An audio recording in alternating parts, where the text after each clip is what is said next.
அழகான கிராமத்துல வெற்றிவேல்ங்கிறவரு மீனவ தொழில் பார்த்துட்டு வந்துட்டு இருந்தாரு. அவர் மீன் பிடிச்சிட்டு காலையில வரப்ப மொத்த ஊர் மக்களும் அதே இடத்துல தான் நிப்பாங்க. அவர் கொண்டு வர ஃப்ரெஷ்ஷான மீன்களை வாங்கி சாப்பிட்றதுக்காகவே அங்க நிப்பாங்க. என்னது இது, வெற்றி வேலை என்ன காணா, வந்தா டக்கு டக்குன்னு நம்ம மீன்களை எடுத்துட்டு போயிடலாம், இல்லைன்னா கூட்டம் குமிஞ்சிச்சுன்னா சுத்தமாக அவங்ககிட்ட வாங்கவே முடியாது. ஒரு 4-5 பேர் வாங்கிட்டு போனால் மீனே தீர்ந்து போயிடுது. எல்லாம் 10 கிலோ 5 கிலோன்னு எடுத்துட்டு போனால் எப்படி மீன் இருக்கும்? இவன் வேற சீக்கிரம் வர மாட்டேங்கிற, சீக்கிரம் வாடா வெற்றிவேலு. அதோ அங்கே கடைசியாக ஒரு போட்டு வருது, அது வெற்றிவேலனோட போட்டு தான் நினைக்கிறேன். அதோ அதோ வந்துட்டு இருக்குது. அடடா, இன்னைக்கு வெற்றிவேலன்னு நிறைய மீன்களை கொண்டு வராருன்னு நினைக்கிறேன். எல்லாம் ரெடியா இருங்க கேட்கறதுக்கு. எனக்கு பாறை மீன் 5 கிலோ வேணும்ப்பா, நான் சொல்லி வச்சுட்டு இப்பவே சொல்லிட்டேன் பார்த்துக்கோங்க. ஏண்டி நீ ஏன் 5 கிலோ எடுத்தேன்னா நான் எங்கே போகிறது? எல்லாத்துக்கும் ஆளுக்கு ஒரு கிலோ எடுத்துக்கோண்டி, அப்புறம் சமமாக எடுத்துக்குவோம். ஒருத்தருக்கு ஒரு மீன் கிடைக்காம போயிடும் பார்த்துக்க. அதனால எல்லா மீனையும் சமமாக எடுத்துக்குவோம். கொஞ்ச நேரம் அமைதியாக நில்லுங்க. இப்படி அந்த மக்களுக்குள்ளேயே சண்டை போட்டுட்டு அந்த மீன் வாங்குறதுக்கு போராடிட்டு இருப்பாங்க.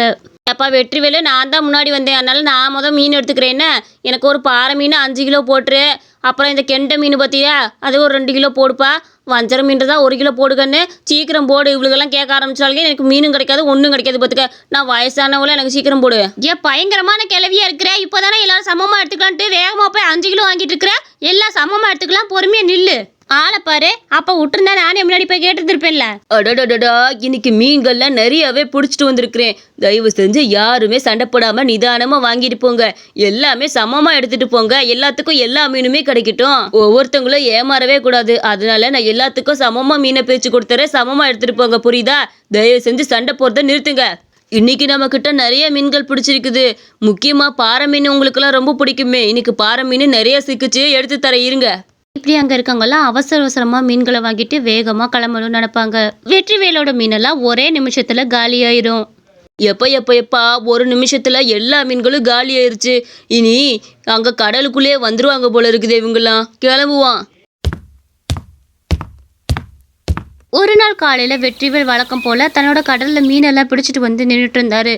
அன்னைக்கு ரொம்ப ஆச்சரியம் அவருக்கு. அவரோட போட்டுக்கிட்ட யாருமே வரல. என்னடா இது ஆச்சரியமா இருக்கு, எப்பவுமே இந்நேரம் நம்ம போட்டுக்கிட்ட குமிஞ்சு தள்ளியிருப்பாங்க, இன்னைக்கு யாரையுமே காணா.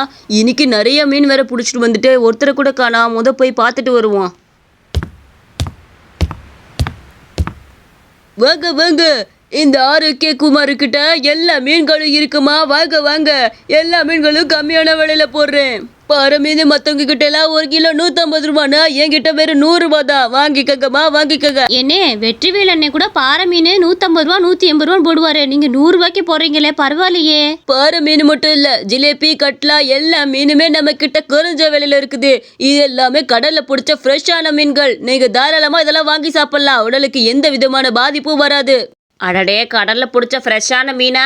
நான் கூட எது ஓடைகளில் பிடிச்சிட்டு வந்துட்டேன்னு நினச்சேன். பரவாயில்லப்பா, இப்படி கடலில் பிடிச்ச ஃப்ரெஷ்ஷான மீனை கூட 100 ரூபாய்க்கு கொடுக்குறியே, நீ மகராசனாக இருக்கணும். அப்போ இத்தனை நாள் இந்த வெற்றிவேல் பையன் நம்மளை ஏமாற்றிட்டு இருந்திருக்கேன் பார்த்தியா?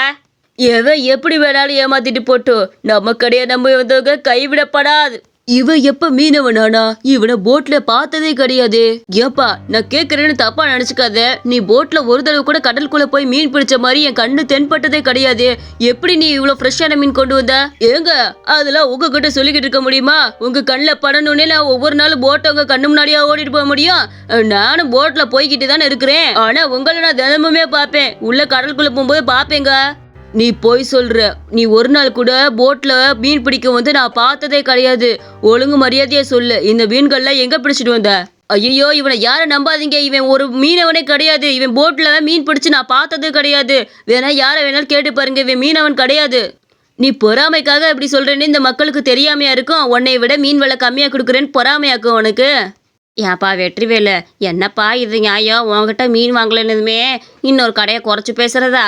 பாவம் அந்த தம்பி எங்களுக்காக இறக்கப்பட்டு குறைச்சி போடுது. இது உனக்கு பொறுக்க மாட்டேங்குதாப்பா? தயவு செஞ்சு போப்பா, இருக்கிற கடையும் கெடுத்து விட்டு போயிடாத. நாங்கள் விலை கம்மியாக வந்துச்சுன்னா கொஞ்சம் வாங்கி திங்க ஈஸியாக இருக்குன்னு சாப்பிட்றோம், போங்கிட்டே.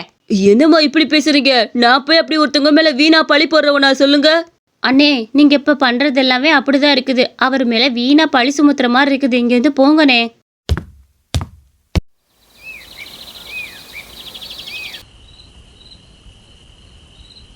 வசந்தி, நான் கடலுக்கு மீன் பிடிக்க போயிட்டு வரேன்னா, மீன் பிடிச்சிட்டு இனி வெளியூரில் தான் போய் விற்கணும் பார்த்துக்க. எப்பவும் போல் மார்க்கெட்டில் கொண்டு போய் கொடுத்துட்டு வந்துடுறேன். என்னங்க, ஒரு விஷயம் நான் பார்த்தேன் தெரியுமா? நைட்டு லேட் ஆயிரும், உங்களுக்கு காலைல சாப்பாடு செஞ்சு கொடுக்க எதுவுமே இல்லைன்னு ஒரு 4 தயிர் பாக்கெட்டை 12 மணி போல் வாங்க போனேன். அப்போ ஒரு லாரி நிறையா மீனை கொண்டு வந்து அந்த ஆள் புதுசாக ஒரு கடை போட்டிருக்கானே, அவன் லாரி நிறையா மீனை இறக்கிக்கிட்டு இருந்தான். கடலில் மீன் பிடிக்கிறவன் எப்படி லாரிலேருந்து மீன் இறக்குவான்? எனக்கு என்னமோ அவன் மேலே ரொம்ப சந்தேகமாக இருக்குது. நீங்கள் வேணால் போகிறப்ப ஒரு எட்டு பார்த்துக்கிட்டே போங்க. என்ன? நானும் அதை தான் சொன்னேன். அவன் ஒரு மீனவனே இல்லை, அவனுக்கு முதல் லைசன்ஸும் இல்லை, ஒன்றும் இல்லை. இவன் போட்டில் மீன் பிடிக்க வந்து பார்த்தது கூட இல்லை. ஆனால் நான் சொன்னால் யார் நம்புறா? சரிம்மா, நான் கிளம்புறேன். கடலுக்குள்ளே போகிறப்ப அந்த விஷயத்த கவனிச்சான் அவன். யாரோ ஒருத்தவங்க ட்ரேயில் கொண்டு வந்து மீனை இறக்கிட்டு இருந்ததை கவனிச்சான். ஏ பார்த்து வாடா, யாராவது பார்த்துட போகிறாங்க. அப்புறம் நம்ம வண்டவாளெல்லாம் தண்டவாளம் ஏறிடும். ஒழுங்கா வாங்க. படுபாவி பைய, நான் சொன்னப்பெல்லாம் யாருமே நம்பல. இப்போ பாரு, ஃப்ரெஷ்ஷான மீனுன்னு ட்ரேல இருந்து ஐஸ் மீனாக இறக்கிட்டு இருக்கிறான். மூஞ்சி முகரையும் பாரு. இந்த விஷயத்தை பற்றி அவன் உடனே ஊர் தலைவர்கிட்ட பேசினான். ஐயா, இப்போ புதுசா மீன் கடை திறந்திருக்கானே, அவன் மீன் வித்தது பிரச்சனையே கிடையாது. அவன் ஒரு மீனவன்னு சொல்லி மக்களை ஏமாத்தி ஃப்ரெஷ்ஷான மீன் சொல்லி வித்துக்கிட்டு இருக்கிறான். அதெல்லாம் கடல்ல பிடிச்ச மீனுன்னு வேற சொல்றான்.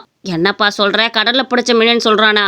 எப்படி லைசன்ஸே இல்லாமல் இவன் போட்லேயும் போகாமல் எப்படி இவன் மீனை பிடிச்சிட்டு வந்து ஃப்ரெஷ்ஷாக விற்க முடியும்? இது நம்புற மாதிரி இல்லையே. நீ ஒன்றும் கவலைப்படாத. அவனை எந்த வழியில் மடக்கணுமோ அந்த வழியில் நான் மடக்கிறேன். நீ வா, அவன் இருக்கிற இடத்துக்கே நீ கூட்டிகிட்டு போ. அந்த மக்களும் அவனை கண்மூடித்தனமா நம்புறாங்கய்யா. முதல்ல அவங்க நம்பிக்கையை உடைச்சு உண்மை என்னமோ அதை நம்ம வெளிச்சத்துக்கு கொண்டு வரணும். நீ ஒன்றும் கவலைப்படாத வெற்றிவேலு.